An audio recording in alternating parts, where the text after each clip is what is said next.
Hello everybody and welcome to another video, and if you're here for the very first time, it's an absolute pleasure to meet you. I'm Jane, my husband Mike is behind the camera. We're British, early retirees, we've got no debt, we've paid off the mortgage, and we live a thrifty, frugal and money-saving life here in Brittany in northwest France. And every Wednesday we invite you in, normally into our house, but today into the garden for a mid-week money chat. Now today we're going to look at a subject about the economy, and things seem so bad and everything's so terrible, and ask the question, is it that bad? Is it that terrible? Is it something we can't bear? What can we do about it?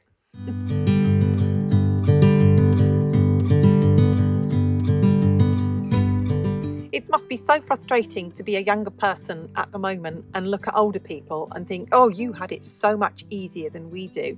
But I want to start my video with a bit of perspective and a bit of balance, and actually say it might have been easier for some of those people in the 50s and the 60s and the 70s and maybe right up to the 80s to get a job, to go to college, to get healthcare, to buy a house or any of those things. But it wasn't like that for everyone, and it wasn't like that for everyone everywhere.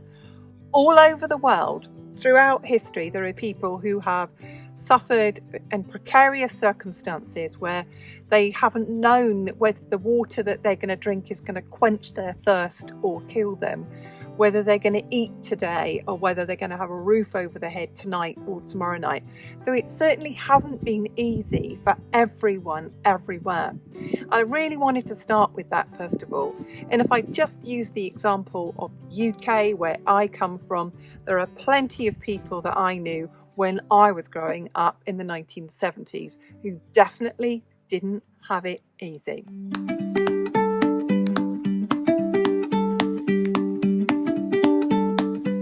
I'm going to use the UK as an example because it's where I've come from and it's the history that I know. And if I break that down really quickly, there was obviously the Great Economic Depression that came out of America, flooded across the world and affected everybody in the UK as well as other European countries. And then we went straight into World War II. Then the UK had to rebuild itself after World War II. There was still rationing, there was a lack of houses, there was slum landlords. And then we went into the 50s and 60s. And again, you might be thinking, was that boom time? No, it wasn't for everybody. It might have been for some people easier than it was for other people, but it wasn't for everybody. It was only the fact that there was some social housing at the time, and even then not enough for everybody, that people managed to get housed at all. So no, it's never been easy. It's never been as hard as it is now. Admittedly, it's really, really hard now, to the point of almost impossible for some people to buy a house.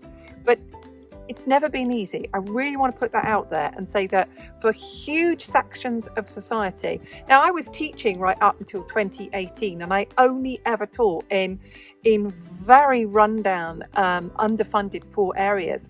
And loads of those kids that I taught on a very, very regular basis were homeless, even then in 2018, and their circumstances were really, really difficult. So no, it's not been easy for everybody, and we all need to remember that when we sit there and go, well, it's okay for everybody's grannies and granddads and everybody. They all bought a house for like £2,000.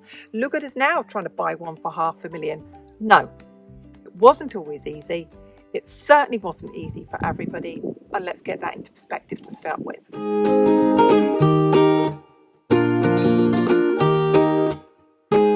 So I'm going to acknowledge the fact now that we are living in extremely difficult financial times. So we are living in times where inflation is still growing, prices are still going up. And we've also acknowledged, haven't we, with our little chat that we're having today, that they've never been easy. Now, let's take a look at some of the solutions and talk about the fact that people aren't making it easy for themselves because they don't like the solutions.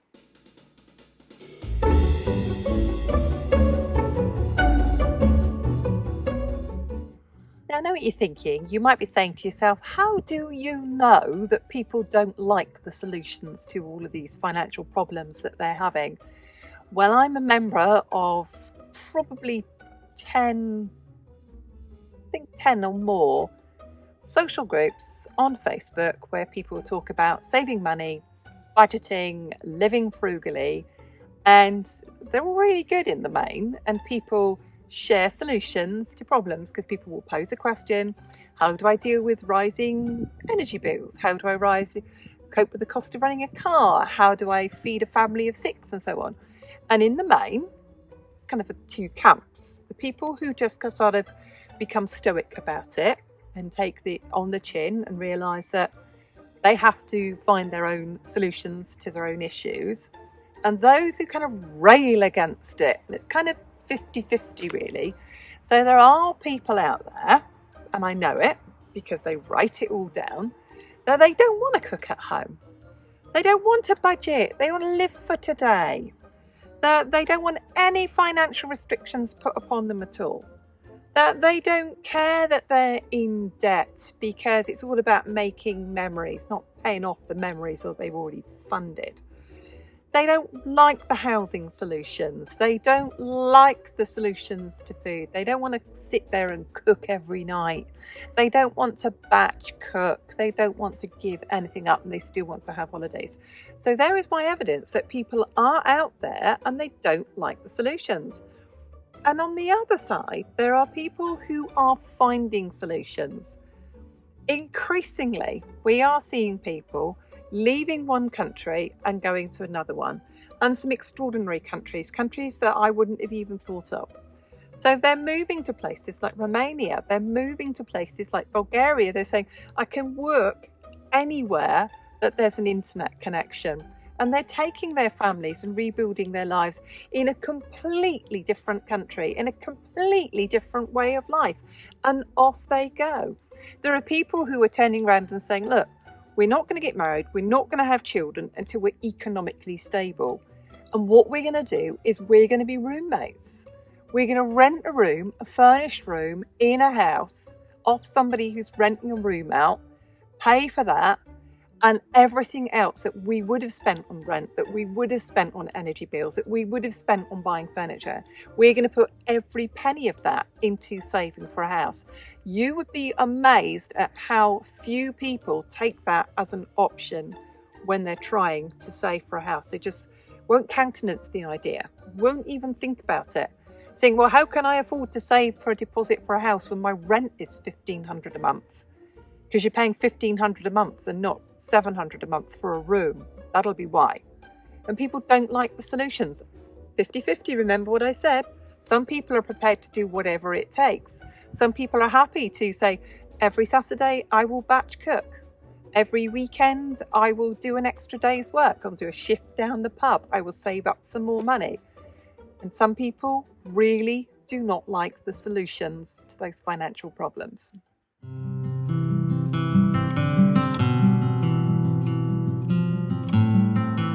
I want to add this. I am not for 1 minute suggesting that anybody upsticks and lives in a different country or becomes a roommate, not suggesting it at all. I am simply telling you the solutions that some people have found to their own economic difficulties whilst these economic times are pressing and really hard.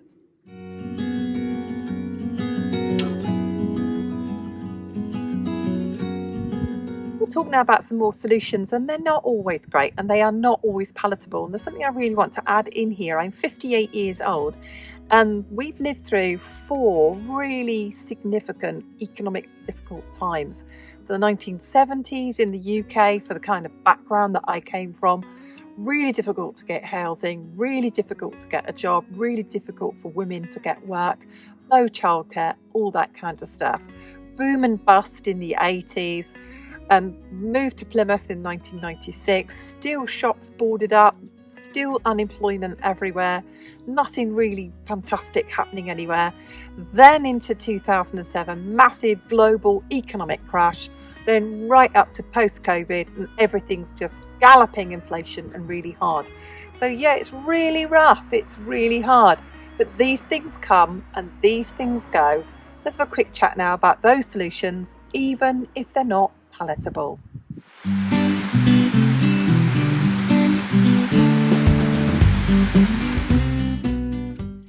Now, this is where I'm preaching to the choir, because we know that thrifty living, we know that frugal living gets us through the good times and prepares us for the bad times. I say this all of the time. The time to mend your roof is when the sun is shining. That's why we put away savings all of the time. Good times, bad times, all of the time. That's why we're frugal. We live off a budget. We home cook. We rarely eat out. We buy very little. We don't waste anything. We do all the work around the house ourselves. We do it all of the time. And those of you who have done this all of the time, leave me a comment below if you just say, yep, well, this is another difficult economic time for us to get through.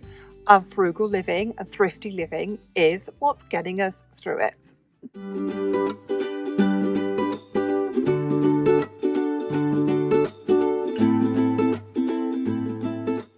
That is kind of a representation of where I'm going with my next argument. Life has never been objectively better, but subjectively worse. Subjectively, things are terrible, aren't they? People are struggling. They are really, really struggling in modern countries. Canada, America, United Kingdom, countries across Europe, Australia, New Zealand, countries like that, where people are really struggling. And yet we kind of accept, don't we, that all those other countries, all those other countries that I haven't mentioned, that have struggled all the way through history and continue to struggle, we forget about them. We forget all about that. But this is what I mean by objectively better. Things have never been objectively better. Go around your house. Go and turn the tap on. You drink it. Is that pure drinking water coming out? That's like Evian coming out of your tap, isn't it? Go in your bathroom. Flush the toilet. You can do your business. You never have to think about it ever again. It all goes away and people deal with it. Did you have a shower this morning? Did you have a hot shower?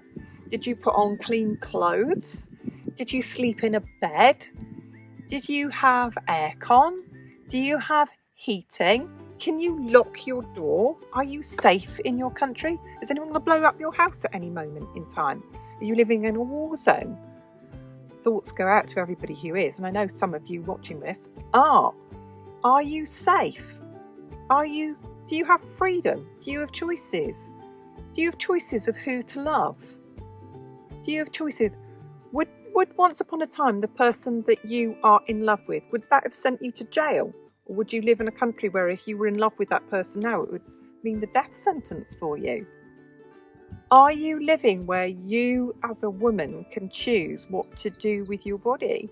Can you choose whether you get married or not, have children or not, you're educated or not?